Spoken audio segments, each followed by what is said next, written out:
Okay, so Stephanie invited me to come and talk to you all today, and this is the topic of science and society. And there's probably no more important time or better time to be, I think, talking about how science kind of meshes with society. I think right now actually is kind of a tricky time. It's like a volatile time. And I think more than ever, and the title of my talk is Let Science Be Our Guide. We're probably relying on science, but there's obviously a lot of pushback as well. And so for most of the talk today, I'm going to talk about my area of science, which is climate change. I'm a paleoclimatologist, and I study more specifically hurricanes. And so I'll talk a little bit about that and the societal implications of that.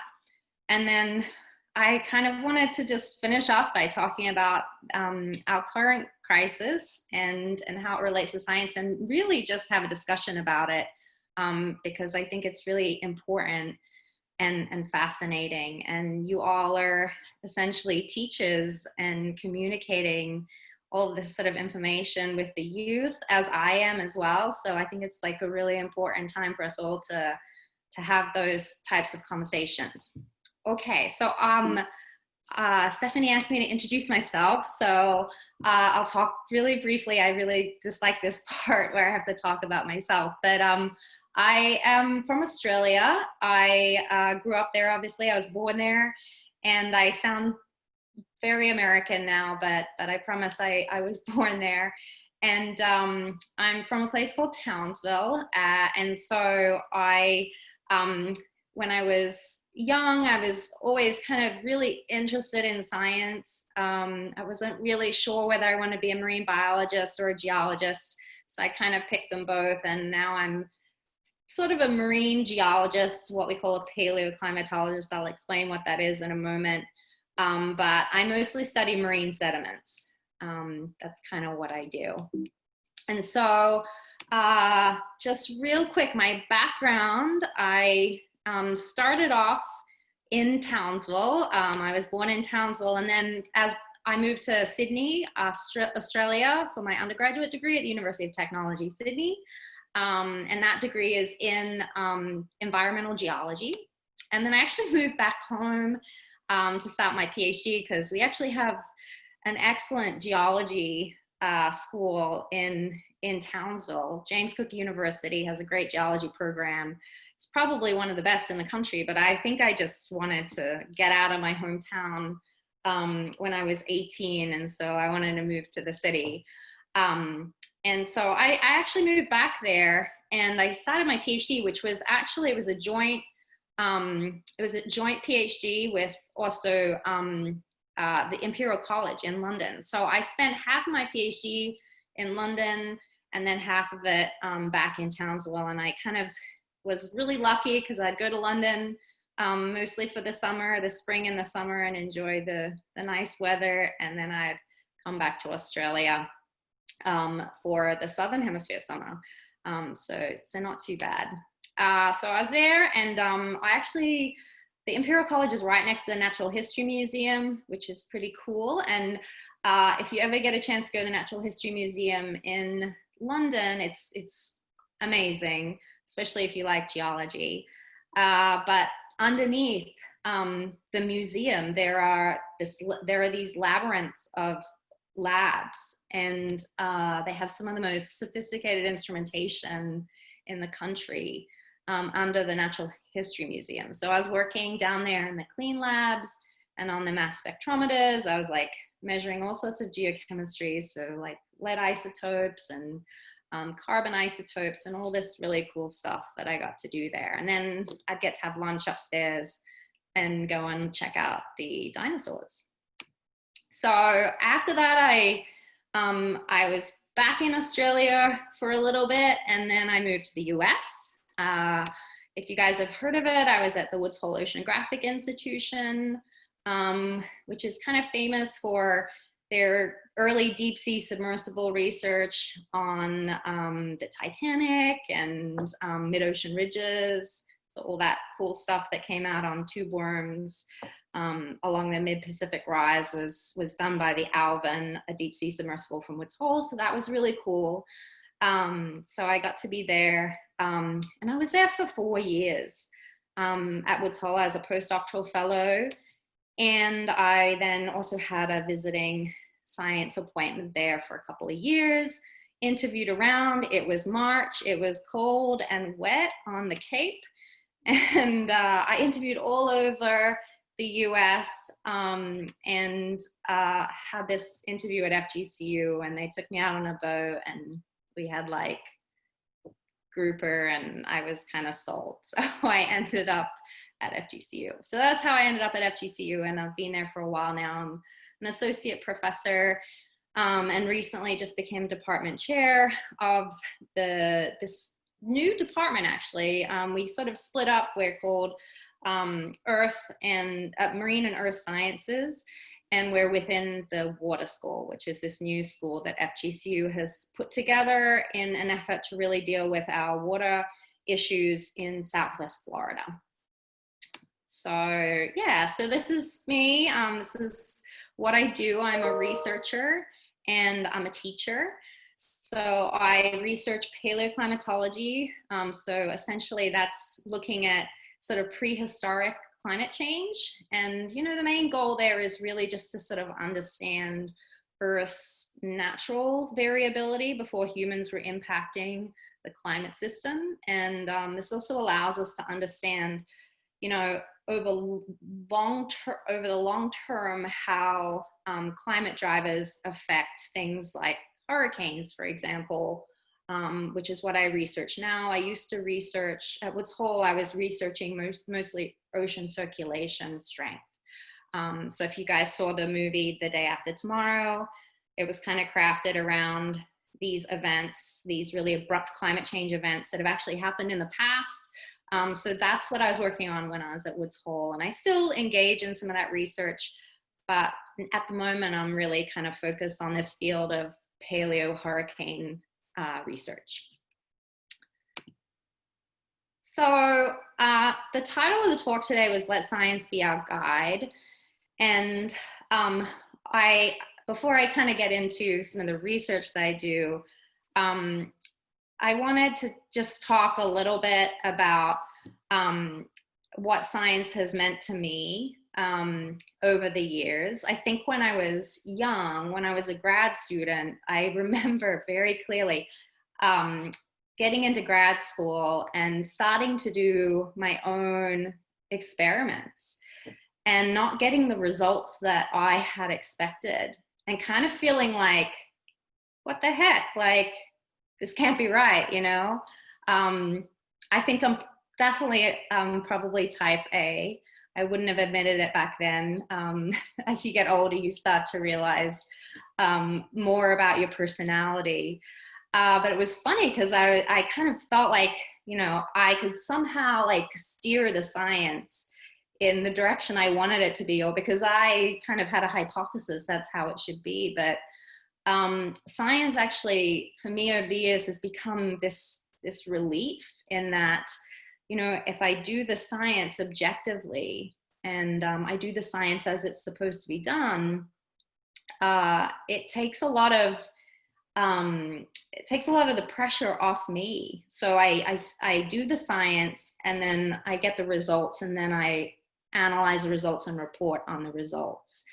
And I do think that this is somewhat of a misconception, maybe with the general public, that, you know, scientists, you know, spend most of their time not being objective. And this does happen. I think this happens from time to time in science, but I think that generally scientists are out there doing the research objectively and reporting on the data that they're getting. And we have this very strong built-in system of peer review where you really can't get away with not being objective on the science. And so you guys obviously heard about really cool research already this morning.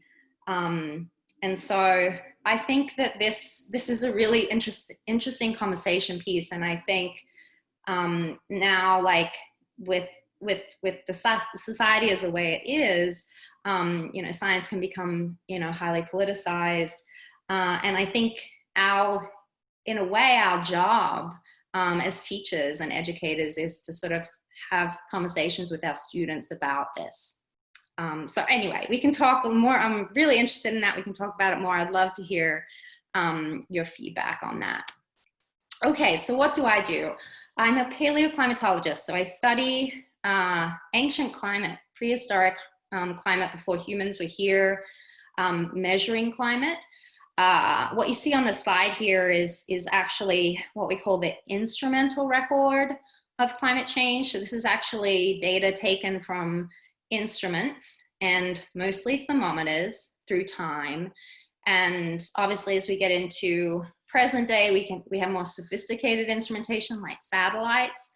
But this is a global average temperature through time. And obviously, we see this increase in temperature, you know, certainly since the Industrial Revolution. And you know, we've been in this what we call an interglacial period, the last 10,000 years, where we've seen, you know, relatively warm temperatures in comparison to the glacial period that was before that. So in the context of what I'll talk about today, we're going to be in this interglacial period. Unfortunately, I can't look at hurricanes that are 10,000 years old. We just can't go that far back in time, but I'm going to show you guys some hurricane records from the last 1,000 years, which is, you know, pretty long in the context of looking at these individual events.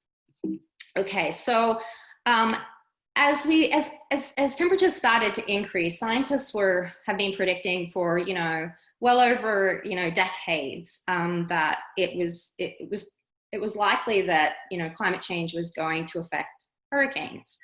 In particular, because of sea surface temperature warming. And I'm sure you all hear, you know, every season the forecast from, you know, whether it be Colorado State or NOAA, that sea surface temperatures are really important when it comes to hurricane season. And so we've seen this increase in sea surface temperatures through time in response to atmospheric warming. And then this is just a map of how the ocean surface temperatures have changed through time. And you can see that mostly we're in the red. There's this one little area up in the North Atlantic, and this is actually where we see that overturning circulation. So this is actually what I studied as a postdoctoral fellow at Woods Hole. And so we're actually seeing cooling there, which scientists believe is due to a slowing of that AMOC, the Atlantic Meridional Overturning Circulation. So why is there this push to really understand hurricanes and understand what they've done in the past and what they'll do in the future? They're really expensive.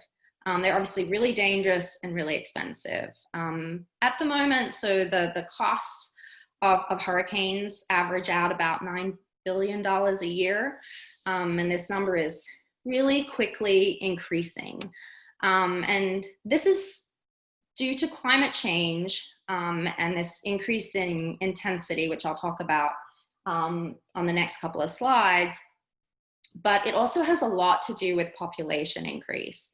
I live in Southwest Florida, and the population increase down here has been massive, and it's very dramatic. In Lee County, where I live, the population has increased by 40% just in like the last 8 years. So we're really seeing this increase in people moving to the coast.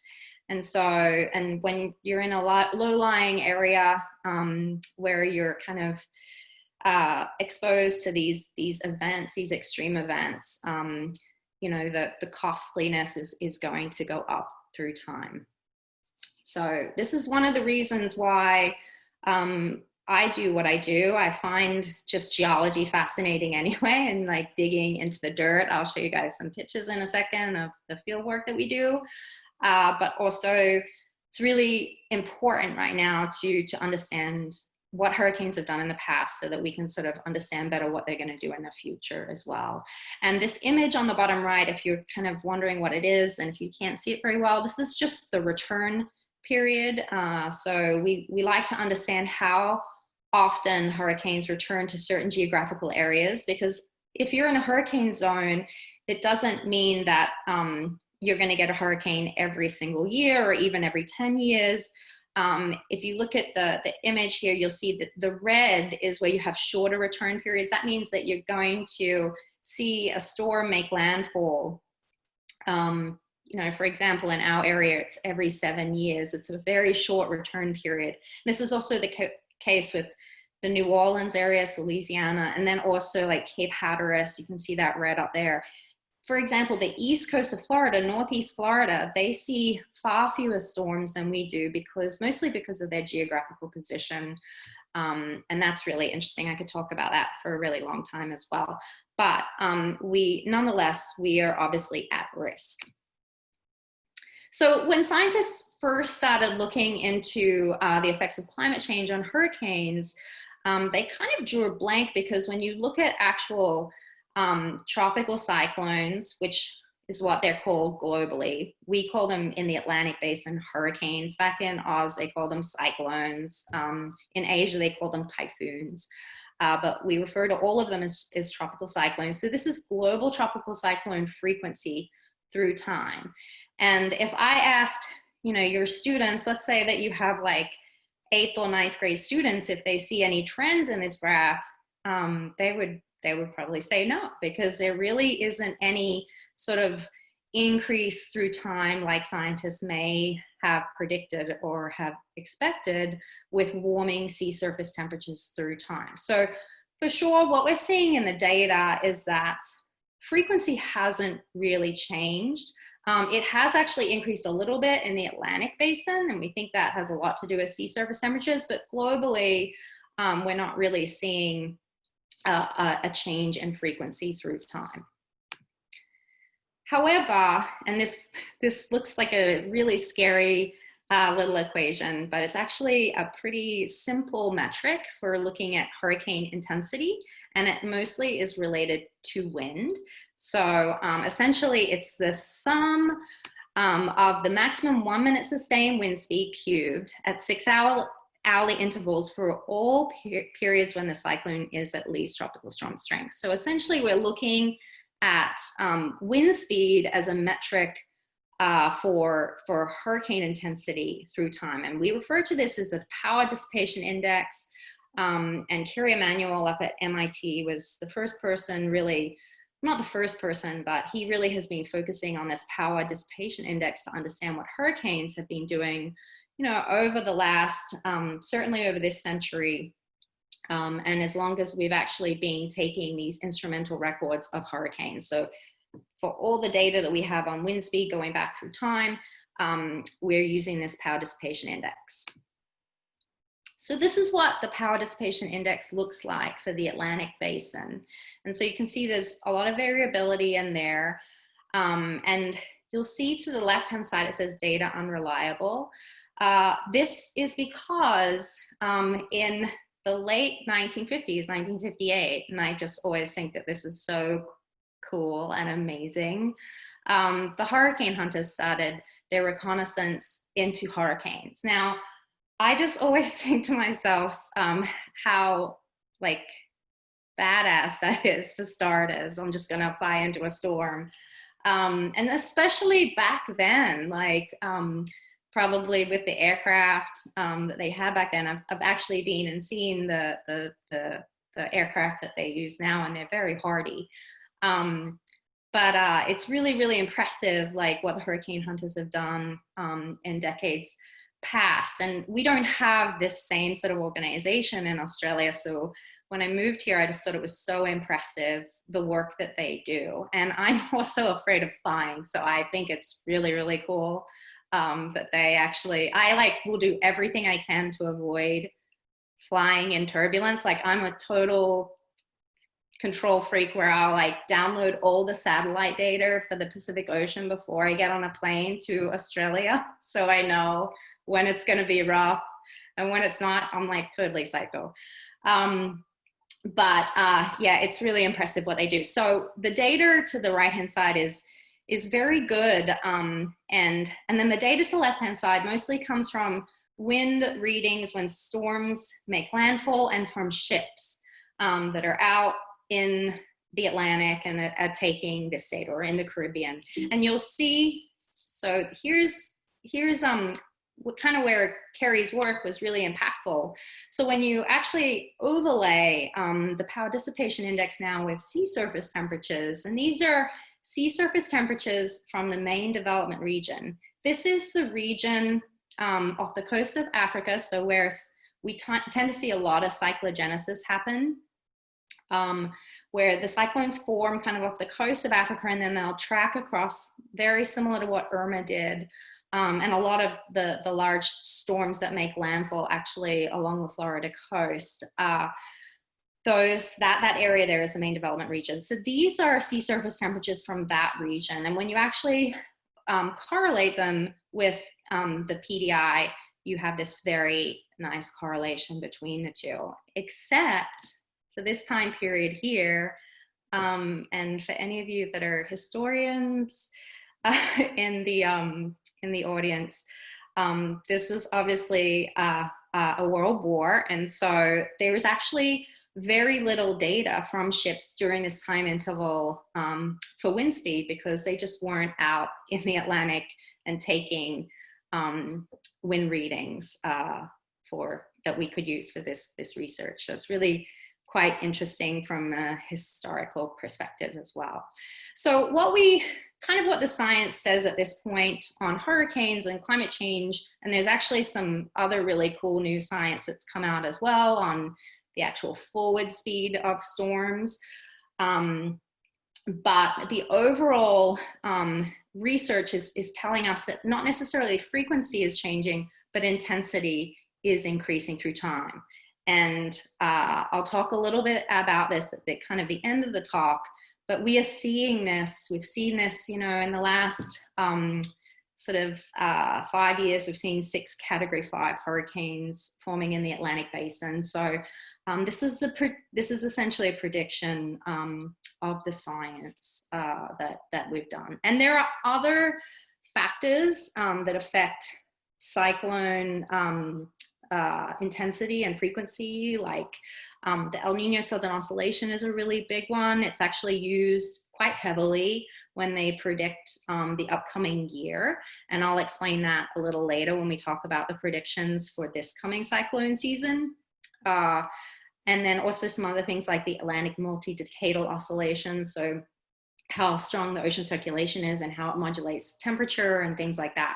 But the really big ones really are sea surface temperature and El Nino Southern Oscillation.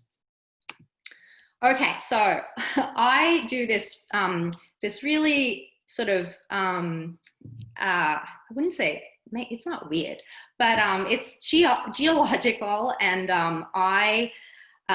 in addition to, doing the climatology work I do, I also like to get out and dig in the mud and look for prehistoric hurricanes. And it can actually be really useful, because I would argue, and I think a lot of scientists would argue the same thing, that 160 years is actually a really short record to rely on in the context of understanding climate and hurricane variability when we're really forecasting out. So how do large climate changes affect hurricanes through time? That's really hard to understand when you only have 160 years worth of data.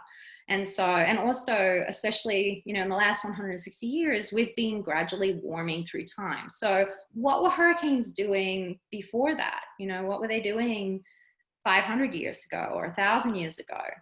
What can we learn from this geologic record that might give us insights into what storms are doing now and what they're going to do in the future? So I work in this field called Paleotempestology, and it's the study of past hurricanes from the geologic record. So this is how it works in a nutshell. So what we do is we core in these sort of back barrier lagoonal areas, the sort of areas you may go kayaking in, where you kind of can smell the sulfur. It's like kind of stinky back there because of all the high organic content of the actual sediment itself. And so we want to chlorine that. And when we core down into these lagoonal sediments or these marsh sediments, we're looking at these disturbance events, these hurricanes, because typically when you have a strong hurricane, it will come in, and if it has a large enough storm surge, it will wash over into the lagoon. And so we call this an overwash event, and which actually wash the marine sediment into the lagoon itself. And so if you have a really good site that is undisturbed and you're having sort of sedimentation every year, that storm will be preserved in time. And so we can core down, and then we can go through with radiometric dating, and we can date the sediments to figure out how old all these storms are. And we can reconstruct hurricanes for however long or however old the actual lagoon is. In a perfect world, it doesn't always work like that. So this is kind of what our field work looks like. Most of the time, the easiest way to get into these lagoons is just by jumping out of the boat and taking a core. We do have boats that we can actually core from, which allow us to go deeper, but it's a pontoon boat. It's actually kind of tricky to get it into some lagoons. Some of the lagoons I core in, I have to walk into by foot, or I might only be able to get in there with a kayak. So, so this is really the most common way that we core. These are my students. This was actually a really cold winter day, and I stayed on the boat, which was kind of lame. But every now and then I'll do that. I'll be like, you guys get in. And you can see on the image in the middle, this is one core. This is actually from Sanibel Island, if you're familiar with it. It's really close to here. And I think it's the only marsh left on the island that hasn't been developed on. But you can see these two hurricane layers in the top of the core there. That top layer there is Hurricane Donna from 1960. You can see it's a very thick tempest site. And so we see that pretty much all up and down the Southwest Florida coast for Hurricane Donna. She was quite an extreme hurricane. And so the way that we can kind of analyze these cores is we'll take usually 1 centimeter sections, and we'll go through there and we'll analyze it for sedimentary proxies. We'll use like percent grain size. So the grains in the hurricane layer are typically a lot coarser, a lot larger than the actual lagoonal sediments, which is mostly like organics made mostly from mangroves and stuff like that, and decaying material, some clays and some finer sands. And then also we'll look at like calcium carbonate. So you'll get a lot of shell hash or broken up shell from the foreshore or offshore that gets washed into the lagoon. And so we'll analyze all of that. And then we'll also use the radiometric dating to actually date the age of these hurricanes. Okay, so just because I don't have a lot of time today, I'm going to jump right into a figure from a paper that we published. And so I'll go really slowly through the figure because I'm kind of just throwing you in the deep end and you're like, what is she showing us? This just looks really crazy. So I'll go really slowly. So what we've done here, on the left-hand side, you'll see that the y-axis is in age. So I've created an age model from all this radiometric dating. We use short-lived isotopes in the top. We use mostly lead-210 and cesium-137. And that dates stuff that's not super old, because you can actually use radiocarbon in the last couple of 100 years because it has a much longer half-life. But then all of the ages in the bottom of the core, so, probably, see that 300-year mark, everything below that has been dated by radiocarbon. So we use these two different radioisotopes, and we put our proxies against the age, so you can actually see the changes through time.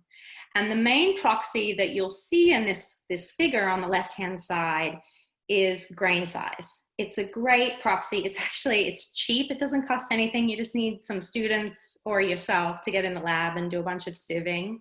And it's a relatively cheap proxy as well. And so you can see all those peaks in grain size, which is the gray line there. are hurricanes. And so what we've done then is we've gone through with some statistics and calculated average storms per century. And we've done that so that we can compare and cross-correlate with other paleotempestology records, because other people do this kind of weird science as well. There are other people that like to get into the mud, apparently, and look at these prehistoric hurricanes. So the record in the middle, the blue one, is from the Panhandle. It's a guy that actually was at Woods Hole, Phil Lane. This is his record.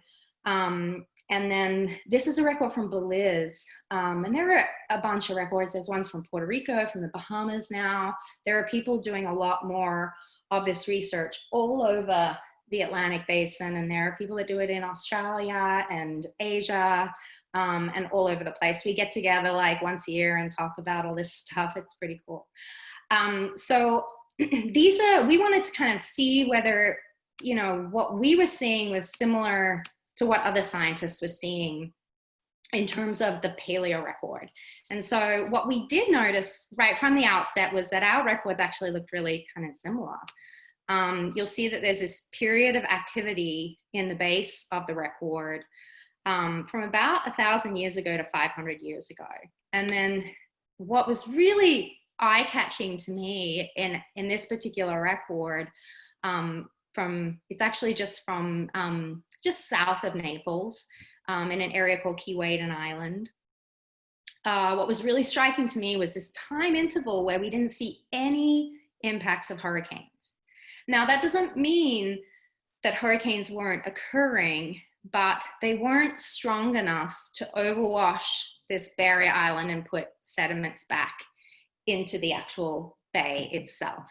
And so, yeah, so that's that record. And then we tried to understand why this was the case. And we looked at these time intervals, and they actually line up with these two time intervals called the Little Ice Age and the Medieval Warm Period. I'm not sure if you guys have heard of these before, but these are very, you know, large changes in climate. They have really large implications actually on humans, especially in Europe, where we saw this relatively warm period, the medieval warm period, and then this cooling called the Little Ice Age.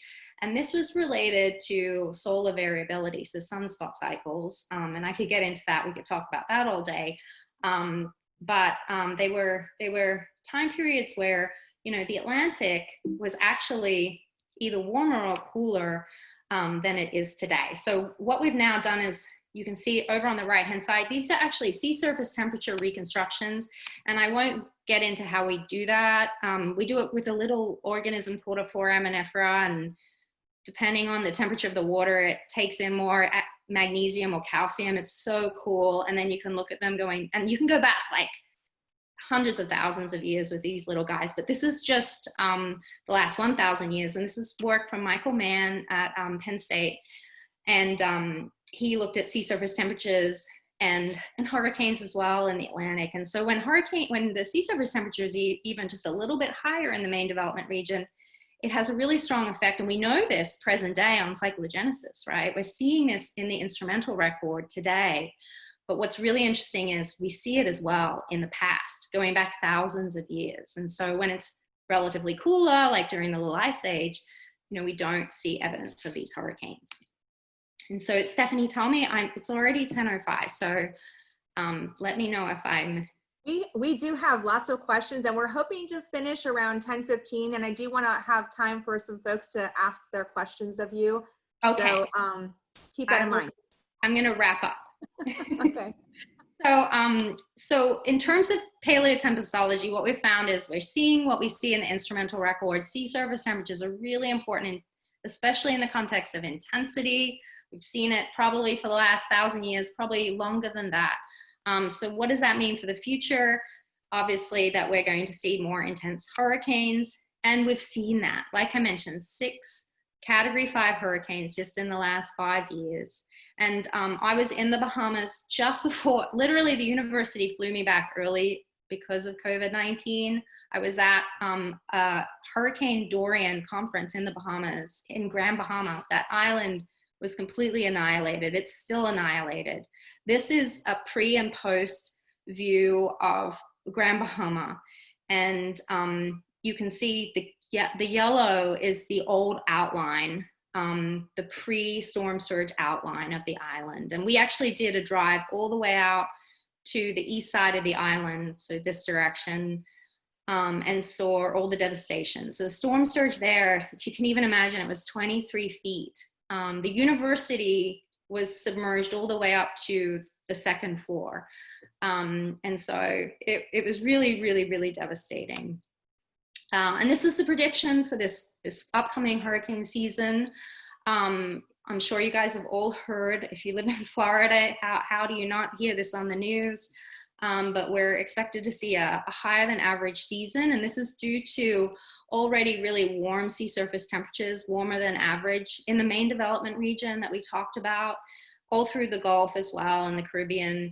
And then also we're moving out of an El Nino southern oscillation. Looks like we're moving out of an El Nino southern oscillation into either a neutral phase or a La Nina, which means that the atmosphere is going to be really nice for cyclogenesis. There won't be as much wind moving back and forward or at different speeds, which allows for hurricanes to really strengthen through time. So that's kind of why the forecast is how it looks for this upcoming year. And so I'll just kind of come back to this about let science be our guide. And I think I was going to finish by talking about, or bringing it back to COVID-19, which I know obviously nothing about, but I am a scientist. So I believe that scientists are objective and science is objective. It doesn't have to be emotional. So I always just, even though this is such an emotional time, it's so difficult, I have really taken solace in being a scientist and looking at the science and being like, okay, so this is what the science says about COVID, and I'm going to trust the scientists that are experts in this area.